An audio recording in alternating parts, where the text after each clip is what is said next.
Hey, so how do you go about replacing bad habits with good habits? Well, that's exactly what this video is about, and I'm going to walk you through the process of replacing 3 bad habits today. So let's just jump right on into it. So the first habit that you want to break is the destructive habit of picking up your phone every morning as soon as you wake up, before you even open your eyes. It changes your mood instantly. It snatches you out of a peaceful place and it thrusts you immediately into an anxious place. It sets the tone for the rest of your day.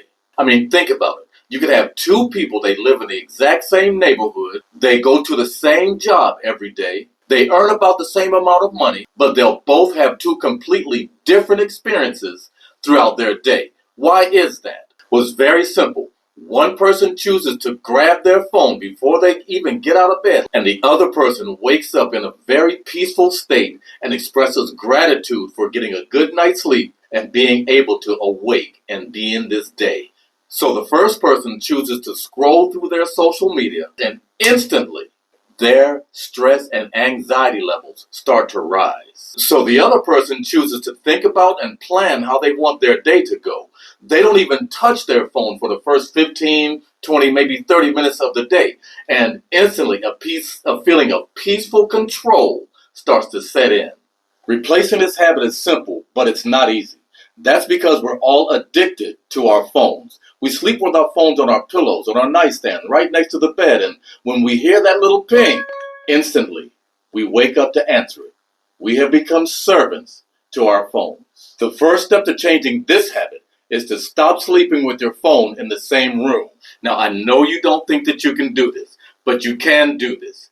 It will take you a few days to get used to it, but I promise you will get used to it. And as a side benefit, you will start getting better rest than you've gotten in a long time. So tonight, when you get into bed, you're going to do this to distract yourself. This is going to be a new bedtime routine for you. So you're going to place both of your hands, one right on top of the other, directly on your solar plexus, just like this. And you're going to apply a very slight pressure. Then you're going to inhale deeply through your nose, like so. And then you're going to hold that for the count of 5 silently in your mind. And then you're going to exhale to the count of 7 silently in your mind. And you're going to repeat this 3 times thoroughly. Make sure you go all the way through the cycle because it's very important. What you're actually doing is you're activating your parasympathetic nervous system. Most of you go to bed with your sympathetic nervous system in full bloom. You're in full fight or flight. That's why you can't get to sleep. But your parasympathetic nervous system, once you activate that, that's the system that says it's okay to relax. You're not being chased by anyone. You're not in any kind of danger. Now, you're going to need to tell everybody not to call you at night unless it's an extreme emergency. Let everybody know to text you. And don't worry, you won't miss the text. You have not missed the text yet. And you're very sensitive. You're very sensitive to the sound of that ping. So you will wake up. So if you change just this one habit, you're going to find that within a week or so, you're going to be sleeping better than you slept in a long time because you're not going to have so much clutter clogging up your mind. You're not going to have the events of the previous day just stuck with you, sitting on your mind. And I challenge you, after about a week or so, to leave me a message in the comment section below and tell me how this is affecting you in a positive way, because I'm sure you're going to be very, very excited and very grateful. In fact, just as grateful as I was when Mel Robbins shared this strategy with me. The second habit we're going to replace is the habit of worrying about all the things that you did not get done earlier today. I can still remember worrying about all the things that I did not get done the previous day as I was on my way to work because I was afraid that my boss was going to chew me a new one. Thankfully, that never happened. This habit alone is responsible for so many hours of sleepless nights. When we worry about or focus on the things that we did not finish right before we go to bed, we hand those worries directly over to our subconscious mind. And our subconscious minds, being the beautiful, obedient servant that they are more than glad to worry about things that we did not finish overnight. Now, you will be replacing this habit with the habit of being grateful, expressing your gratitude for every task that you were able to get completed today. Now, right after you finish your breathing exercise, take a moment and think about 2 or 3 things that you were able to successfully complete today. Maybe it was a report. Maybe it was that section audit. Maybe it was a new employee onboarding. Whatever it was, just remember, think about how good it felt to complete these tasks, and then run them back again in your mind. Picture them in your mind's eye, and congratulate yourself for a job well done.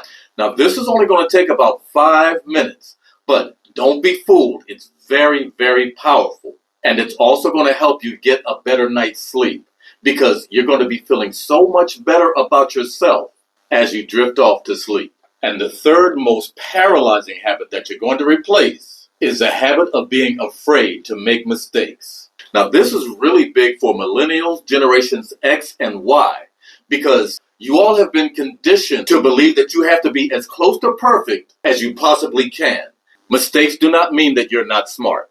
Mistakes do not mean that you're not capable.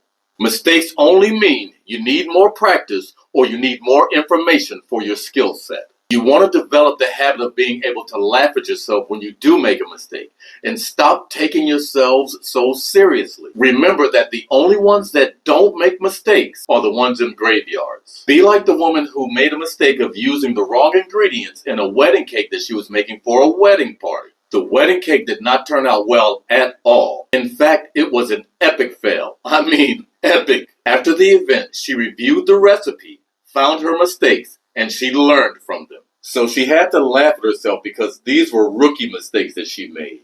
She went on, however, to become very successful in the wedding and event planning spaces with a thriving business. The goal is not to avoid making mistakes. The goal is to avoid repeating them. Develop the habit of writing down the mistakes that you make throughout your day. And after your day is done, review your mistakes and ask yourself, what can I learn from these mistakes? After you finish this exercise, I want you to write in big, bold letters across the top of this paper, congratulations, because you have just leveled up your game. You want to become intentional about the habits that you're developing and maintaining in your life. Replacing bad habits with good habits in your life is one thing, but maintaining those good habits that you put in place is another thing entirely. It's going to require work. The habits that we have and maintain, whether good or bad, are nothing more than choice. We choose these habits. Living life by default is indeed the worst way to live, but it is a choice and it becomes a habit if we allow it. And it prevents you from sharing the greatness and brilliance of who you really are with the rest of the world. I want you to remember this also. Without that special thing that you have, make no mistake about it, this world is just a little less brilliant. Please remember that you have always mattered and that you have always been good enough and that you have always been worthy. I'm Richard Coles, and thanks for hanging out with me. I'll see you in the next video.